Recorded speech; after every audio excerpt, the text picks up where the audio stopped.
and welcome back to For St. Pete's Sake. My name is Christian Hotchkiss. I'm the president of the Stonewall Democrats of Pinellas County. I am joined, as always, by my vice president, Laura Gerken. We are the official podcast of the Stonewall Democrats of Pinellas, where we deep dive into everything political here in Pinellas County, across the state of Florida, and beyond. Laura, how are you today? I'm doing pretty good, Christian. I am, October 1st is next week officially. So, I'm really waiting to get into pumpkin spice season. I'm not gonna lie, a pumpkin spice ice latte doesn't really hit the same as, the hot pumpkin spices back when I lived in Ohio, but it's still good. It's a white girl's dream. It's a white girl's dream every year. It is. Well, I'm pretty excited because today on For St. Pete's Sake, we are sitting down with former Congressman David Jolly, once a Republican representative from Florida's 13th district, now a frequent political commentator and critic of the modern GOP. In 2018, he publicly broke with the party and rebranded as an independent voice. In April of this year, he officially changed his registration to Democrat to run for Florida governor. And here in Florida, especially in progressive cities like St. Pete, many voters are still asking, what does accountability look like for someone who once stood with the party that has been attacking our rights? We're going to deep dive today on LGBTQ rights, abortion access, and the political transformation here in Florida. So let's get into it. Hi, David Jolly. Hey, good to be with you. I appreciate the opportunity. Absolutely. We're so thankful that you can come on, and we appreciate your time very much. And we want to give you a couple of minutes here just to introduce yourself, go into anything that you want to talk about. Yeah, so look, thank you for that introduction. I did have the opportunity of serving Congress from Pinellas County. I was a Republican 8 to 10 years ago. I spent maybe 6 years in the independent space, organizing what honestly is the fastest growing part of our body politics and trying to figure out, the independent space is very much a democracy reform space. You take on gerrymandering, open primaries, money in politics, all those things that try to empower more voices in democracy.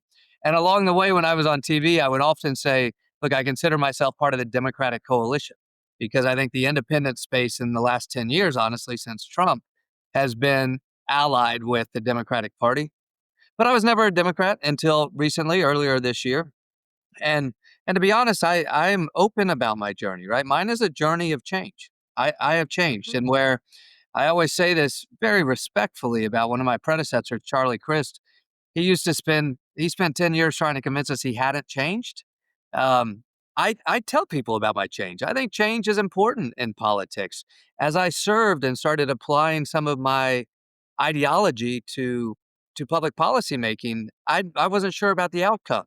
And so I did start to change. And sometimes I think the problem in politics aren't people who change, it's the people who won't. But I get they're very fair questions, right? Jolly used to be a Republican. He used to take certain votes here. 10 years later, he's talking about issues in a different way. So that's part of my journey. Look, I always focus, frankly, on three fundamental values, political values, but I think values that should be part of our society. And in retrospect, it's those values that haven't changed. My policies have, but the values that I had as a Republican fighting within my own party, and then the values I had as an independent, and then the values that allowed me to find a home in today's Democratic Party, those values have been consistent. The three basic values I always talk about. The economy should work for everybody. Everybody. The economy should work for everybody. Now, I think importantly, that doesn't mean we should condemn success, right? Congratulate success. But let's be people who fight for a fair economy, for fair capitalism, meaning for the lowest wage earners, for the families trying to put food on the table, healthcare for their kids, for the person who loses their job. The economy should work for everybody, and it's not right now. It's not working for everybody. Secondly, the government actually has a role in our lives, right? In an era of Doge where government is under attack, it actually has not just a role, but a responsibility. We pay for it. It's our taxpayer dollars. So what should the government do for our seniors, our veterans, our storm victims, families in need of excellence in public education, safe communities, investments and opportunities for youth? And honestly, I think we'll get into this, I'm sure, but we don't have equality of opportunity right now. My Republican allies like to suggest we do. But to me, the government has a role in ensuring that we actually do have equality of opportunity, because a kid born 10 miles south of my children, their life looks very different than my kids, and it's based on nothing more than socioeconomic and demographic realities that we should accept as a state. So the economy should work for everyone. We should accept the reality of, I should say. We shouldn't accept those differences. We should accept the reality. So the economy should work for everyone. The government has a role. And the third value is simple and basic, and it's heartbreaking that it's controversial right now, but um, we should be a home. And I see a Democratic Party where everyone is welcomed and empowered, regardless of the color of your skin, where you were born, who you love, or who you worship. So those are our values. Look, as a Republican in Congress who supported marriage equality, climate science, gun control, campaign finance reform, I was trying to exercise those values. As I was growing towards reproductive freedom, I wasn't always there. That was me figuring out those values on an important constitutional question. And so look, that's a broad introduction. But if you ask who I am as a gubernatorial candidate, who I was as a Republican member of Congress, those values have always defined what I have tried to exercise in politics. And I think it's why I finally found a home in today's Democratic Party. That's really great, and, I'll tell you, I was camping over the weekend in Ohio, so coming home on Sunday and Monday, I had a nice 17-hour drive, and, I'm not gonna lie, I thought about our conversation a lot and how I wanted to approach it because, I think that I think it's really impressive being able to grow and change. And the more looking that I've done into your record, which, I looked at like 2014 to present. That's, a good 10 years. That's a good amount of time. And you did vote to expand early access to early voting locations and expanding vote by mail and advocated for more polling places. Those are all very important things to our democracy. And again, like you said, you've grown on your position on reproductive justice, um but at least I guess what they can say is like they were more quote unquote what we called at the time were like common sense sort of restrictions of like a 20 beak ban, which like I understand. Personally don't agree with, but again, I understand, I'm pragmatic about it. And like you said, on LGBTQ issues, you did support the marriage equality and workplace protections for LGBTQ people. And so Thank I you for think doing that research, by the way. Thank you for those reminders, because in yeah. Democratic primary politics, all I hear is about the bad votes I took. So No, but I mean, that's what I'm saying. Like I'm sure you've been getting that a lot everywhere. And this is I think a time and this is where I think you benefited from my 17-hour drive, is that, like, I don't want to necessarily call out and say, "Explain this, why this, blah, blah, blah, this," because I'm not sure. I wanna know more about your journey because it seems that you really were started more yes, you had that Republican title because, we are a two-party system in this country, but it does sound like you always started on more of a moderate position. yeah, yeah. Look, I always described myself as a Bush 41 Republican, right? So I'm 52 years old. I came of age. Sure, I was a kid during Reagan, but the first campaign I worked on was Bush 41. And whatever we think of Bush 41 and the politics of 1988 and 1992. He was the president who rejected the NRA, right? When the NRA went too far, he turned in his card. He actually saw a role for government, strong national defense, less government, less regulation, but he actually got in trouble, lost the presidency, lost his party support because he signed a bill that actually did increase revenue. And that was, they had started to apply litmus tests within the party that you couldn't do that. So look, I was a Bush 41 Republican. But despite the grace you're willing to give me, I will say that even in 2012, 2013, when I started serving, I took a lot of very conservative positions. I started off taking very conservative positions in some areas, and and they did not reflect where my values were. Part of my journey was kind of look, the first time I ever served in any elected office was the United States Congress. I wasn't on city council, I wasn't in state legislature. And so, yes, I went in still, my tether was to the more moderate wing of the party, which really didn't exist. There were about 10 of us left. But the way politics works in a legislative body, I took some very conservative votes.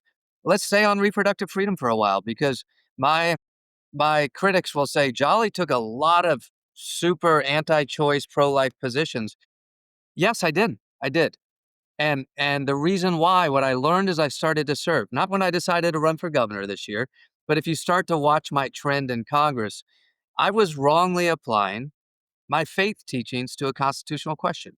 I'm a preacher's kid. Today, I'm still a member of a Christian church. My wife and I practice our Christian faith. I don't hide from my faith.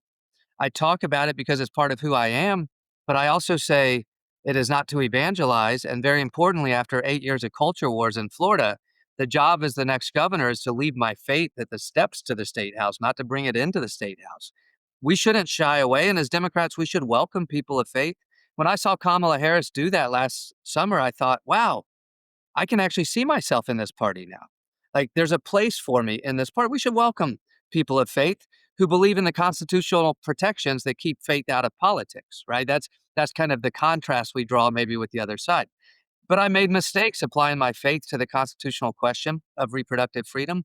And as I realized those mistakes, for those who cared to follow a backbencher member of Congress, I became the only Republican to vote against the Planned Parenthood investigation. That was a hard vote Mm, for a Republican, right? When Republicans absolutely. decided to remove $400 million from Planned Parenthood, I realized that that rescission would reduce access to reproductive care. And so my compromise was to move it to community health centers. As I learned, it wasn't apples to apples, right? But it was part of my journey to try to fight for a continuation of reproductive health care funded with federal dollars. Republicans didn't want me. Democrats didn't need me. I became a testament to the axiom in politics. You stand in the middle of the road, you get run over. But it was part of my journey. But the most important part of that is today to be able to say I was wrong. I was wrong. And that's part of my journey. I think most people's politics have changed. You know whose politics have changed the most and they won't admit it?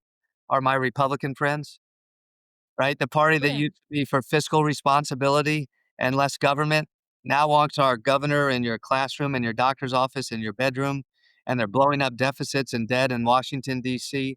We've all changed. Maybe the difference between me and my former Republicans is I admit it. I admit it. And I think I changed more towards justice and more towards democracy and to empowering all people, where my former colleagues chose a different direction. That's awesome. Thank you for sharing that. And I think that real quick before I let you get to your question, Christian, I know that, I think you count as a Gen Xer or like a boomer cusp.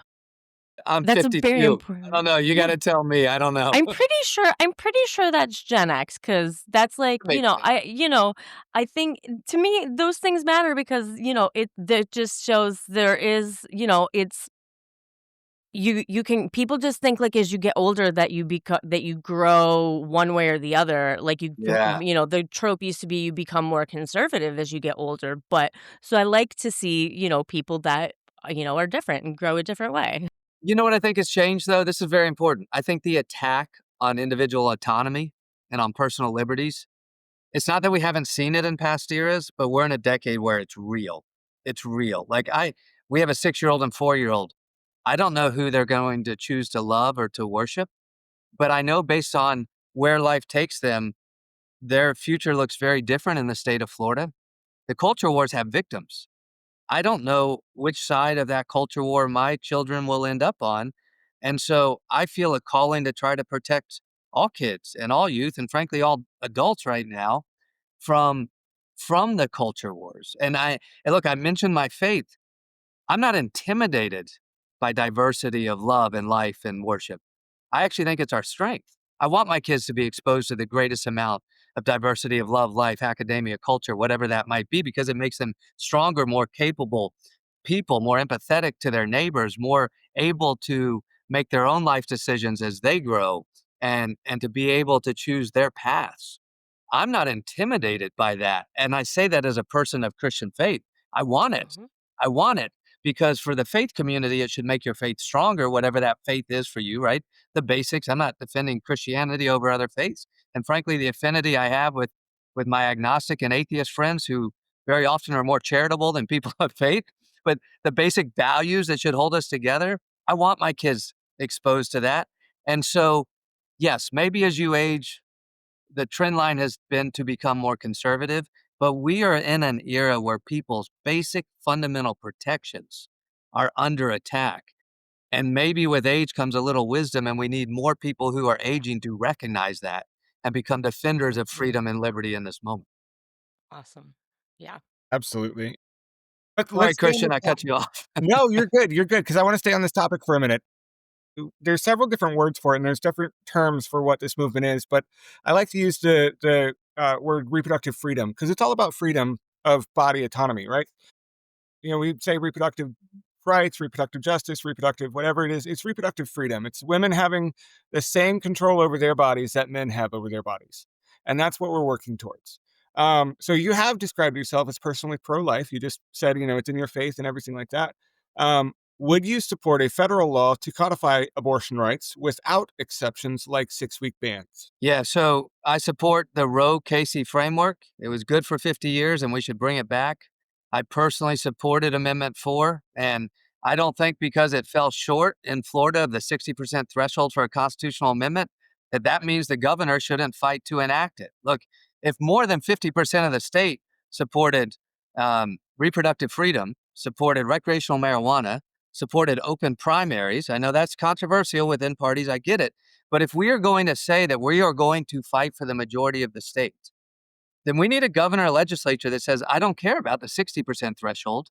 If more than 50% of the state has said this is the will of the people, then we need to fight for it. Now, look, I actually also wrestle with this notion. It is almost too easy. It's reflexive to say, because too many politicians do this. I'm personally pro-life, but I'm for reproductive freedom. I actually think that this gets into esoteric areas we don't need to get to, but too often we get put into camps based on labels, and then the parties pick them up and subscribe these litmus tests. And the reality of the pro-life, pro-choice crowds is both of those values are values that we should embrace. Most people support life, right? Everybody supports life. Everybody supports choice, supports freedom. That's the power of the two movements. And what Roe and Casey got right is they actually wrestled with this very hard question. And where I Mhm. think I'm afraid the advocacy camps, and it's understandable, reached for absolutism in this space. What Roe and Casey represent is the state's balancing test, the nation's balancing test to say we start with fundamental freedoms, bodily autonomy, reproductive freedom. We protect that privacy for a woman and her doctor or her God or her family, whomever she chooses to seek counsel from or nobody at all. That fundamental freedom needs to be protected as the preeminent answer on the question of reproductive freedom. And then at some point, this is also the Roe Casey framework, the state has an interest in the viability of a fetus. And then that's where we bring in certain exceptions, right? That has always been the balancing test. And I think it's where most people are. And if we look at the two positions, it is also more where the Democrats are and where the advocates for reproductive freedom and the traditional pro-choice movement are as well.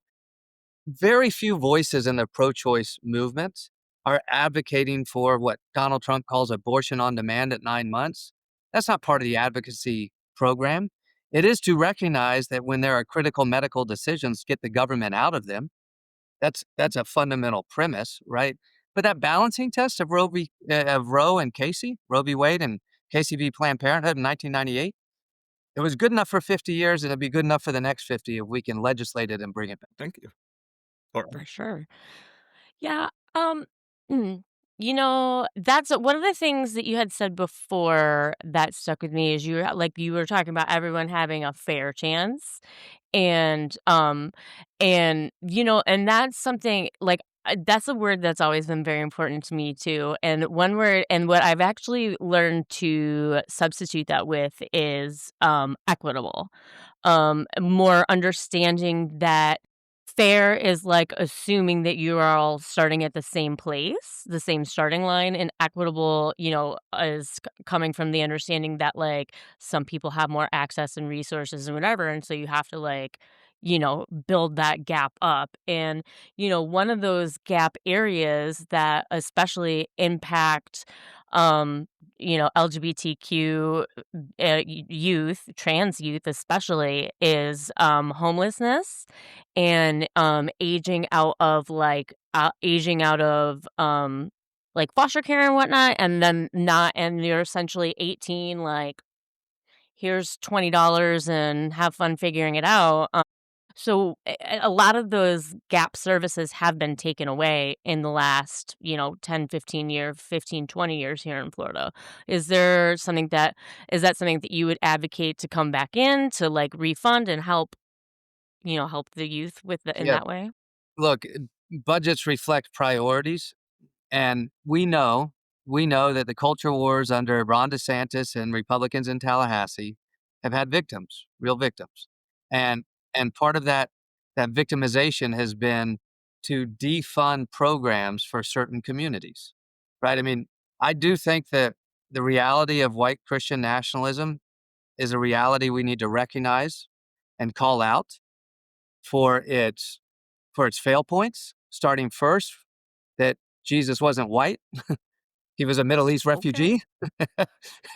But and so we have co-opted in the United States in the last, you could make the case from the beginning of our country, but it raises its head, right? In the last 10 years, we've suggested that white Christian nationalism is rooted in some Puritanism, and that requires us to then push away and marginalize and attack certain communities that have already been marginalized throughout history. We see it among communities of color. We see it in our immigrant communities. We see it among the LGBTQ plus community. And then when you move to an emerging era around trans and trans youth, and look, I think it's important to recognize that some of these emerging eras in history have some fits and starts, right? Where society has its learning curve, its growth curve, its acceptance curve, where legislation ultimately has to arrive to protect civil rights and civil liberties and fundamental protections. But we're now a decade or so into this national conversation. And I think, look, the impactful thing for me when it came to the trans community, I once spoke to someone close to Joe Biden who said, look, Joe Biden would be the first person to tell you he doesn't fully understand the life of a trans individual because of his age, his walk of life, whatever. It was an admission of vulnerability. He said, but he'd be the first person to say that everybody deserves protection and that we're going to stand up to the person that is being denied rights and equities, and certainly stand up to the person who's being bullied. Um, my life has not been touched personally with a member of the family who is trans. It has with the LGBT community, but I was touched by a grandfather who called me about 3 years ago, and I hadn't spoken to this man in 20 years, and he called me and he said, "Look, I'm calling everybody I know with a voice." At this point, I was on TV regularly, and he said, "I wanna tell you the story about my grandchild who, as a trans youth, went through the suicidal ideations, went through the challenges of leaving home or not, and as a family we embraced it. We sought the right pathways, the medical pathways, the gender affirming care for this grandchild. And this was when Tallahassee was wrestling with this really, draconian legislation during a special election called about, or a special session called about insurance, I think, led them to this other issue.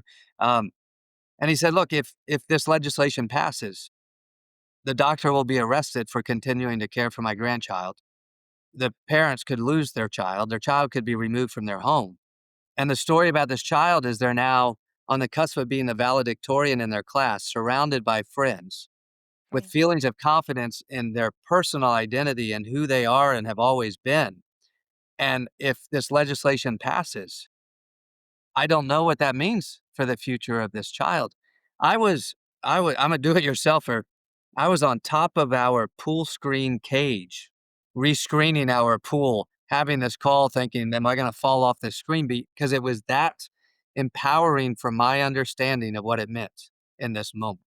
I went on TV an hour later, I shared this grandfather's story, and it's interesting as I do town halls, I can start to see, as I say, who has had that conversation. It's someone who may not have that family member who is trans, may not have been personally touched by the discrimination and the marginalization of a trans individual, but has learned what it really, really means, right? That culture wars have victims. It makes you an advocate. And, at a time when too many people, I think, are looking at the Democratic Party saying we have to pivot. No, we have to recommit to our values. Right? When I mentioned the economy should work, the government should serve, but most importantly, everybody should be protected and empowered and lifted up.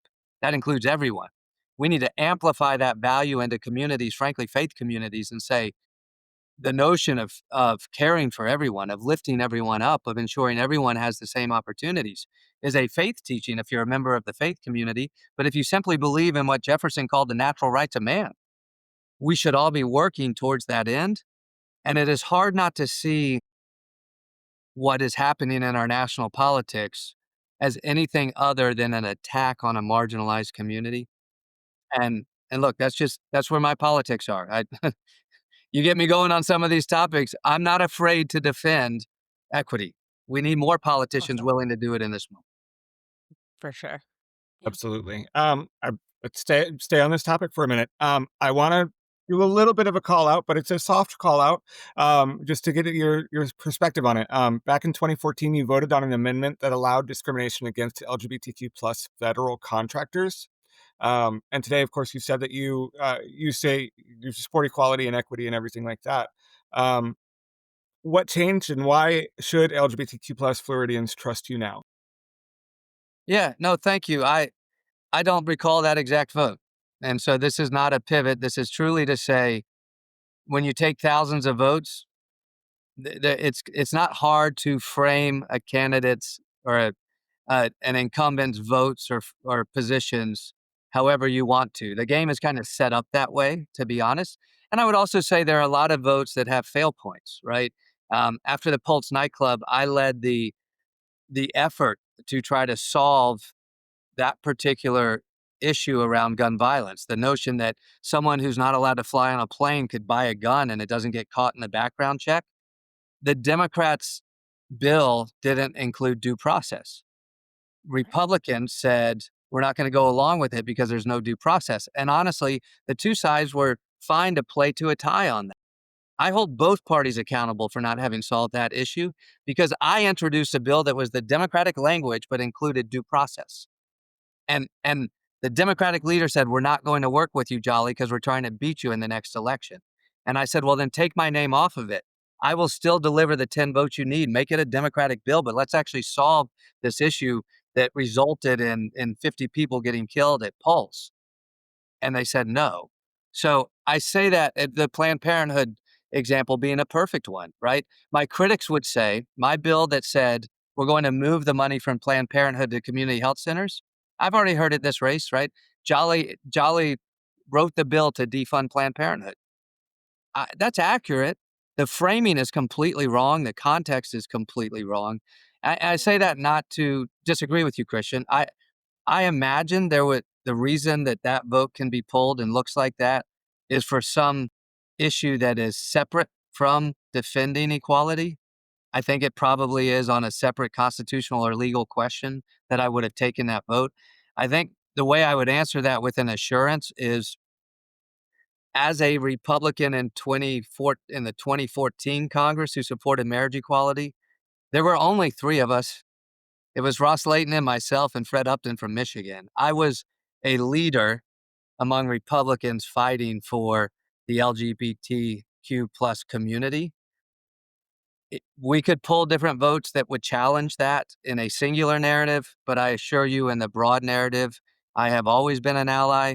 I actually was a recipient of a recognition from, um, I don't know that it was Human Rights Watch, but one of the strong advocacy groups. I was their kind of annual recipient of a recognition for leadership and courage because at the time, that was seemingly a courageous position for a Republican. I never quite understood why it required courage, but I don't dispute that vote I took, but I do imagine there was a reason other than protecting equality. Yeah, absolutely. And the reason I asked that is because I wanted to get something like that answer that you gave me. Politics is not always clear 100%. It's not always crystal clear what you're voting on and things like that. So a lot of people have taken that point of view where it's like they see the one bad vote that you might have taken for whatever specific reason. But you just gave a lot of your background where you have been championing LGBTQ rights. So Yeah, and Nathan, let me jump in here because look, I'm a candidate. We may or may not have a primary. It's not my place to say whether we should have a primary. I do think we need to unify, and whether that is among multiple candidates or only one, we can't we can't build each other up by tearing someone else down. And I say that because I know there is a pathway for a Democratic nominee to win the governorship. This is a cycle unlike any past cycles. Throw out all the conventional wisdom. This is not 22. This is not 24. This is 26. People are screaming for change, screaming for change. And so I know a Democrat can win, but we hurt ourselves if we end up in a circular firing squad and tear each other down. The reason I talk about the values is I think that brings us all together. If we nitpick around each other, not suggesting you all are doing this is a broader conversation for our party right now. It will be easy for critics of mine to say Jolly's not a good enough Democrat. I would challenge that. Actually, to be honest, I used to say to my friends on MSNBC, I feel like more of a Democrat than you do some days, you know. But I would say maybe the question shouldn't be who's the good enough Democrat, but who's proven to be a strong enough Democrat. And here's what I mean by that. I have fought Republicans more than many Democrats have been willing to do. As a Republican who challenged my party every step of the way because I thought they were going adrift.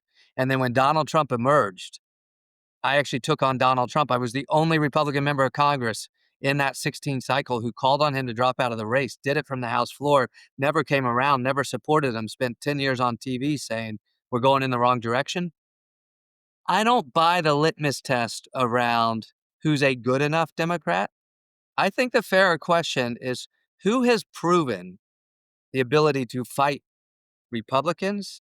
And I use that in the general term of fight at the ballot box, right? But this ultimately is a contest of ideas with Republicans, not with each other.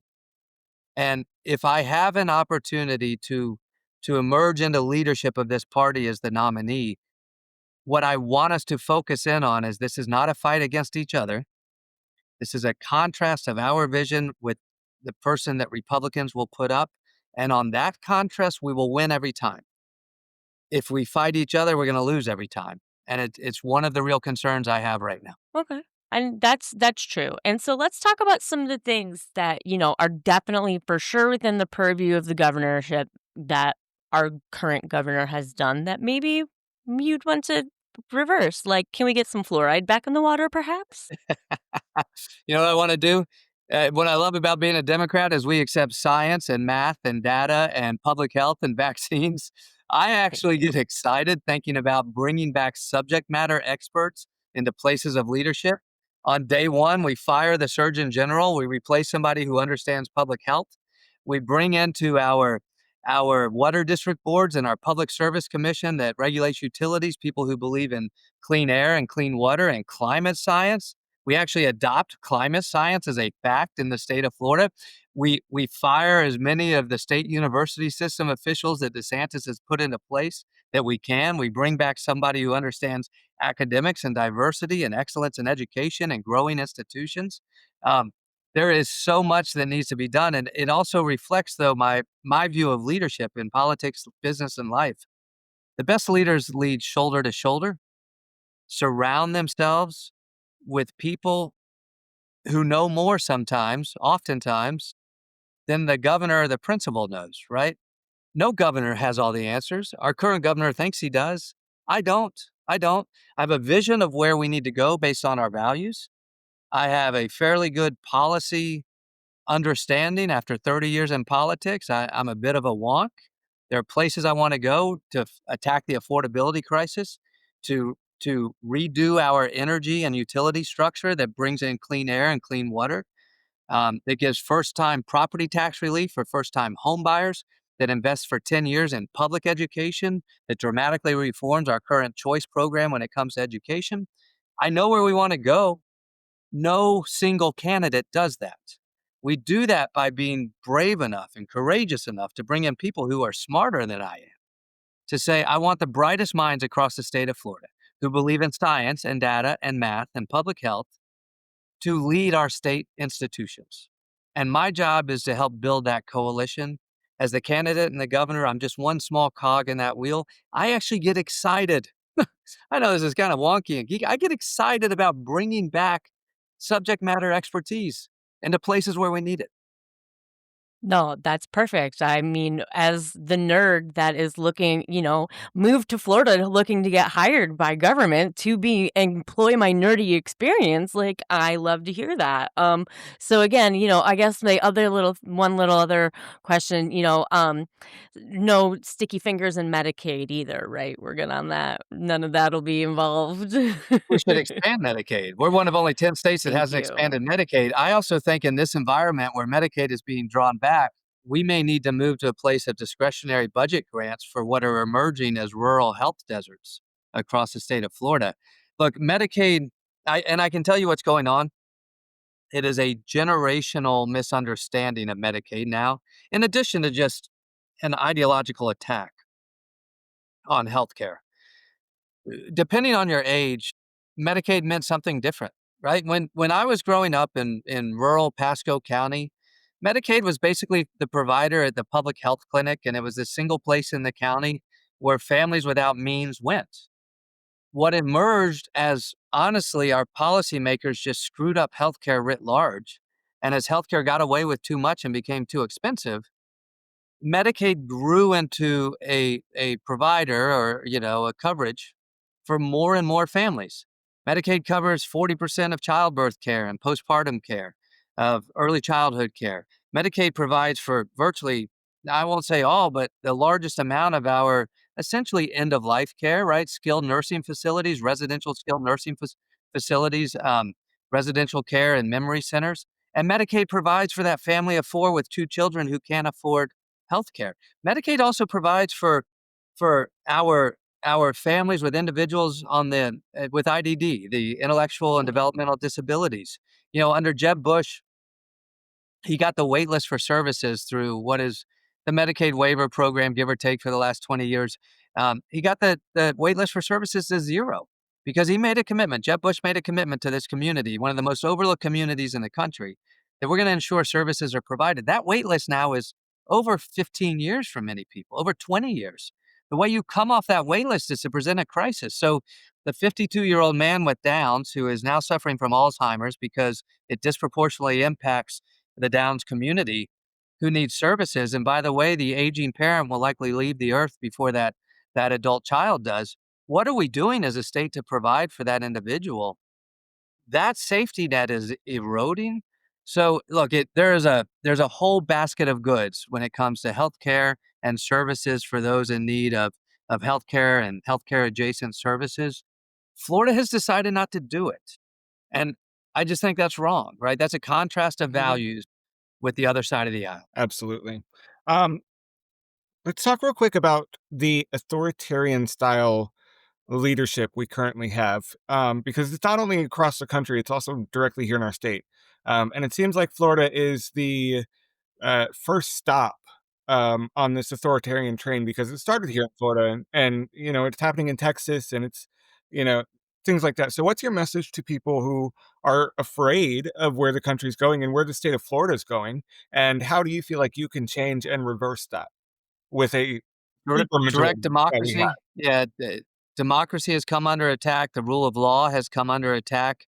I mean, we look to Washington a lot. I want to point out this entire time I haven't spoken about the president once because this race is about Florida and the governorship. It's not about the White House and the presidency.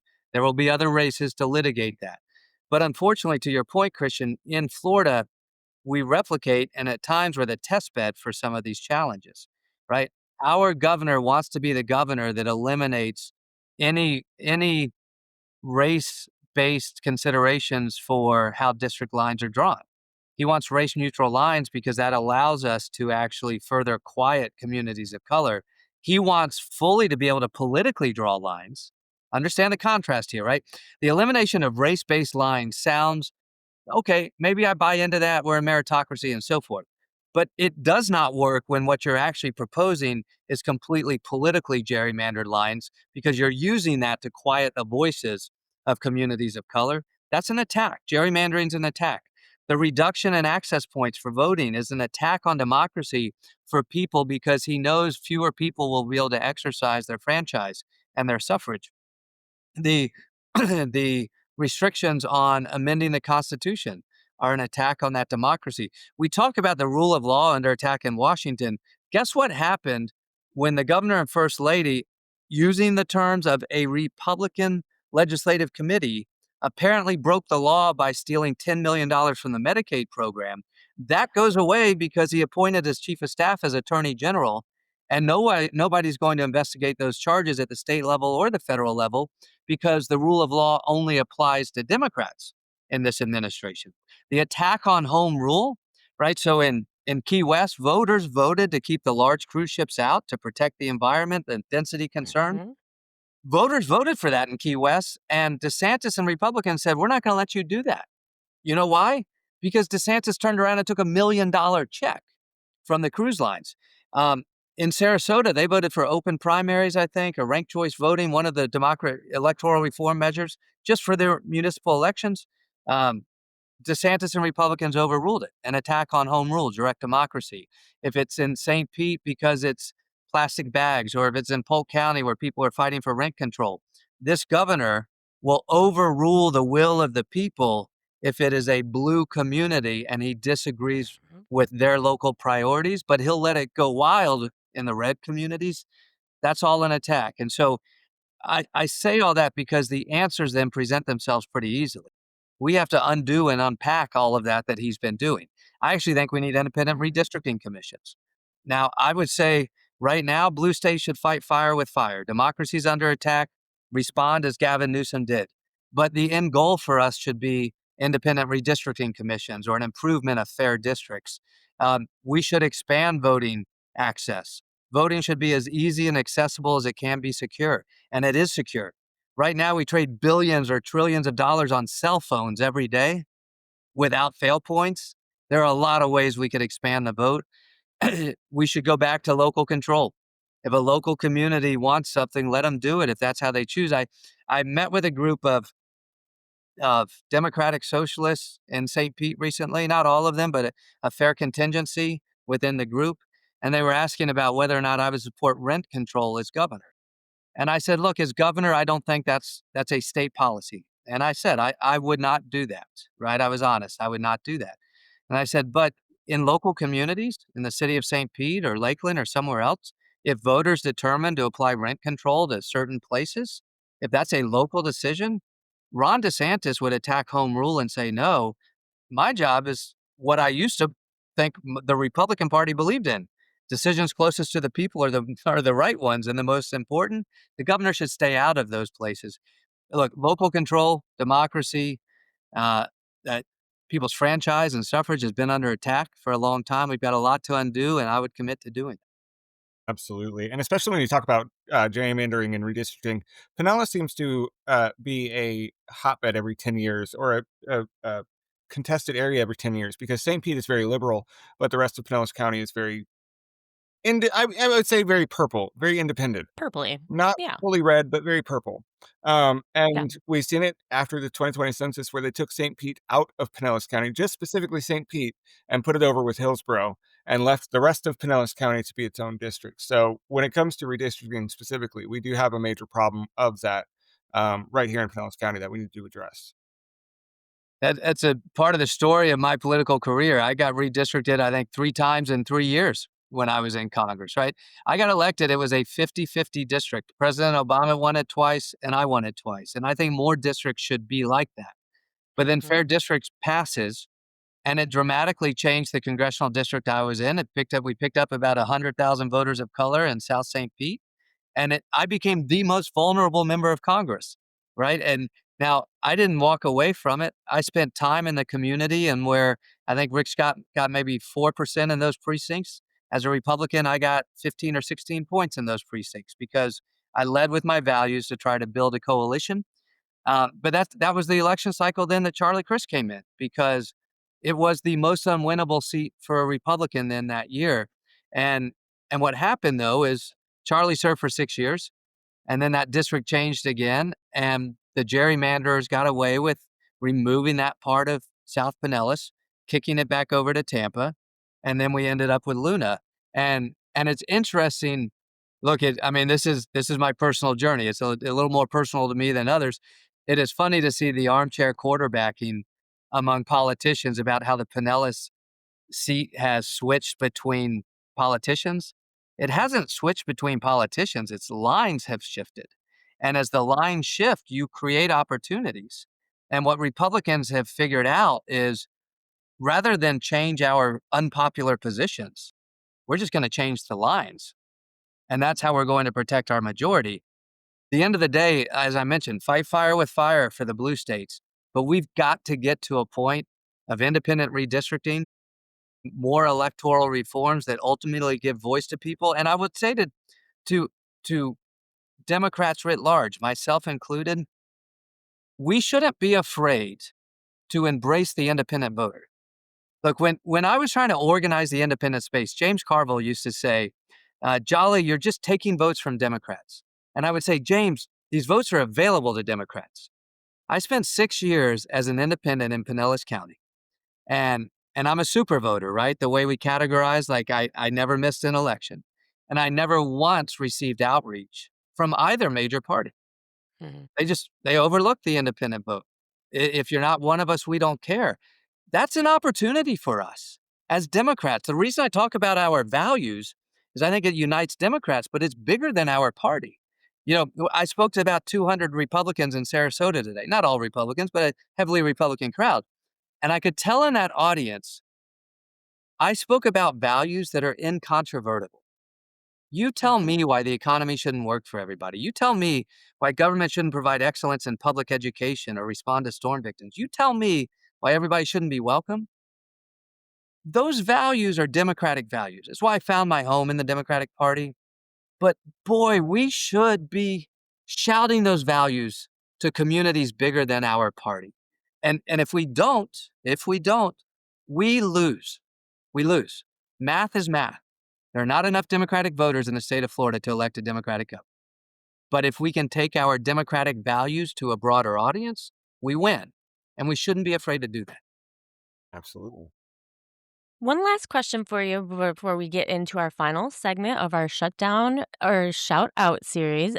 Is okay. So things governor can control if elected. Removing barriers to allowing the reenfranchisement of prior incarcerated voters. Sure. That's right. Okay, Absolutely. Look, perfect. voters wanted it.